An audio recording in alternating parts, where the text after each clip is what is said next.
dias mais importantes do ano, uma das maiores festas da igreja. Hoje li alguma coisa que dizia parecido a isso.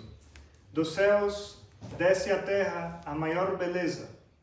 Deus se une à nossa carne e a enobrece. Antes a humanidade era pobre e hoje sobe à maior alteza. Deus, nosso Senhor, nos ama imensamente. A cada um de nós, como as Sagradas Escrituras nos diz, Ele conhece até o último fio de cabelo de nossa cabeça. Nem mesmo as nossas mães conhecem quantos fios de cabelo temos na nossa cabeça, mas Deus conhece cada um deles. Deus sabe perfeitamente como somos, de que maneira atuamos. Nos ama realmente imensamente. Quando Deus criou o mundo, quando criou Adão e Eva, colocou eles num paraíso terrestre e eles eram perfeitos. Adão e Eva eram imaculados, não tinham pecado algum. Deus os amava imensamente. Amava essa natureza humana com todo o seu coração. Mas um dia, essa natureza humana, nossos primeiros pais, Adão e Eva, por tentação do demônio, caíram no pecado que chamamos pecado original. Adão e Eva, por um instante, eles que sabiam perfeitamente que não deviam comer daquele fruto proibido, o tomam, o comem dele e pecam. Ofendem aquele Deus que os amou tão imensamente, que os amou com todo o seu coração. Em um só instante, de que a serpente maldita, o demônio os tenta e eles caem no pecado. Deus, vendo Adão e Eva caídos, fragilizados, doentes, poderíamos dizer, no meio daquele pecado, daquela tragédia universal que foi o pecado de nossos primeiros pais, os expulsa do paraíso, os manda embora, daquele paraíso terrestre que Ele fez para nós, para que nós pudéssemos gozar daquele lugar. Deus tira deles também a graça santificante e os dons que Deus havia adornado naqueles primeiros homens, Adão e Eva. De fato, Adão tinha uma sabedoria que somente ele a teria, nem mesmo Eva a teve, que se chama sabedoria insigne. O que quer dizer isso?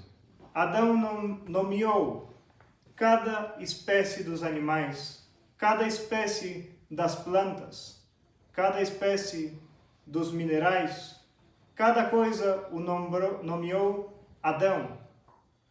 E assim estava dotado de outros dons também que compartilhava com Eva. Eles não podiam morrer. Isso foi um dom que Deus os deu. Não é natural a natureza humana o não morrer. Deus havia privilegiado Adão e Eva com esse dom da imortalidade, da impassibilidade. Estavam rodeados de coisas incríveis. E a única coisa que Deus havia proibido era que não comessem de um fruto que estava no meio daquele jardim do paraíso terrestre. E eles, enganados pela serpente que disse que eles seriam como deuses, caíram nessa tentação.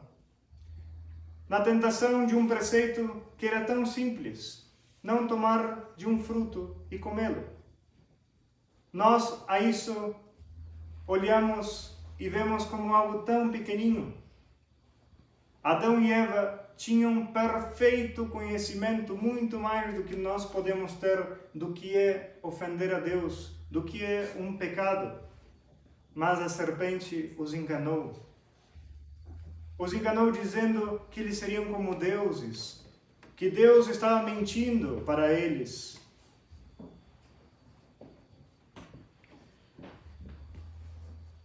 E tendo Adão e Eva sendo expulsos do paraíso terrestre, e Deus vendo neles a mesma miséria, vendo a mesma pobreza rastejante, poderíamos dizer, sobre o mundo, e olhando para dentro de si mesmo, vê a perfeição, vê a misericórdia mesma, e olha para o seu filho unigênito. E vendo nossa miséria, sabendo que nós não poderíamos pagar pelas nossas culpas, sabendo que por um só pecado, esse pecado original, nós não poderíamos pelas nossas próprias forças voltar ao estado de graça, Deus olha para o seu Filho e o manda ao mundo. E seu Filho unigênito, o Verbo encarnado, toma carne, toma natureza humana. E onde ele toma? Na mulher mais perfeita, no ventre mais perfeito que pisou sobre esta terra, sendo criatura. Deus escolheu o lugar onde ele queria morar, no ventre de Nossa Senhora. Ele quis ter uma mãe também, e a escolheu a mais perfeita.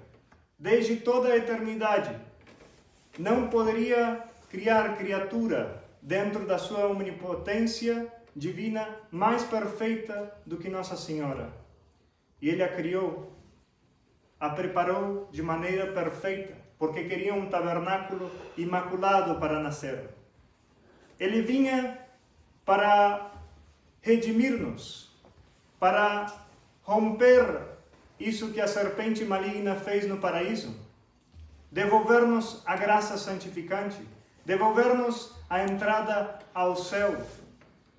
E ele quis fazer por meio de Nossa Senhora.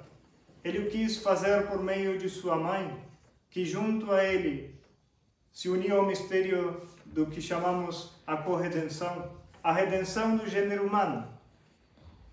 Nosso Senhor como cabeça principal e ela como corredentora. Nosso Senhor quis vir a esse mundo não com um cetro de ouro, não quis vir com uma coroa cheia de diamantes, em um reino poderoso, onde todos o seguissem e gritassem o seu nome. Não. Ele queria ser pobre, queria ser simples, quase poderíamos dizer andar desapercebido. Ele queria deixar claro que o seu reino não é deste mundo, é de outro mundo. Ele queria deixar claro que não é aqui onde deve estar nosso coração. Quando São José tem que ir para fazer o recenseamento pelo seu nome, leva Nossa Senhora. E já Nossa Senhora estava para dar a luz a Nosso Senhor Jesus Cristo. E no caminho, as circunstâncias se fazem um pouco complicadas. Nossa Senhora realmente estava para dar a luz, e já. E não tinha um lugar para que o menino Deus nascesse. Bateu em uma porta e pediu, explicou a situação de Nossa Senhora, explicou a sua situação, e lhe dizem que não. Vai à outra porta e chama, implora e pede que deixem que o menino Deus possa nascer em alguma casa. E ele não encontra lugar algum. E não encontrando lugar algum, a única coisa que São José encontrou foi como Deus queria nascer, na pobreza, na miséria. Porque miséria e misericórdia tendem um ao outro. Se buscam. Nós somos a miséria. Nós somos esse presépio onde Deus deve nascer. Nós somos essa miséria onde a misericórdia divina deve encarnar-se. Não devemos ser nós como essas hospedarias que lhe disseram não a Nosso Senhor Jesus Cristo. Somos assim quando preferimos o pecado ao invés de nosso Senhor. Quando preferimos as delícias do mundo, as honras, os prazeres mundanos, ao invés de nosso Senhor Jesus Cristo. Quando nosso coração devia ser como o presépio, onde São José encontrou lugar, preparou uma caminha para nosso Senhor Jesus Cristo, e ali nasceu ele.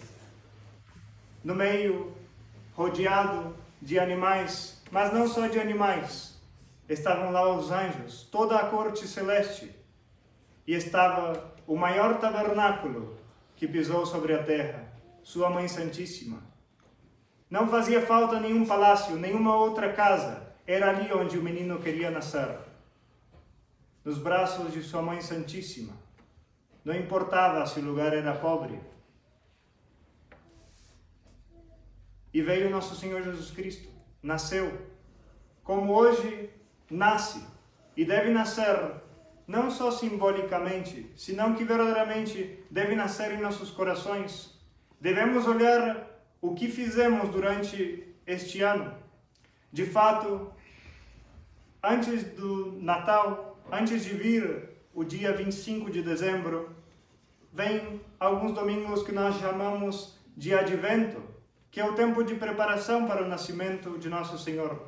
Esse tempo, que é de penitência, é quando começa o calendário litúrgico, quando começa o calendário da igreja. A igreja se adianta, não vá junto com o calendário civil, que sabemos que começa no dia 1º de janeiro. Nós já começamos o nosso ano e devemos olhar o que fizemos de bom e o que fizemos de mal durante o ano. Se foi mais mal que bem o que fiz, o que devo melhorar? E Deus nos dá um novo ano, nos dá uma nova oportunidade. Deus nos ama e nos quer para o céu, não nos quer para essa terra, não nos quer para esse reino, poderíamos dizer. Nos quer para os céus, nos quer com a graça santificante, nos quer santos, não para este mundo, senão para o céu, para o seu mundo, para o seu reino, e lá devemos ir. Ave Maria Puríssima. Sem pecado concebida. Em nome do Pai, do Filho e do Espírito Santo. Amém.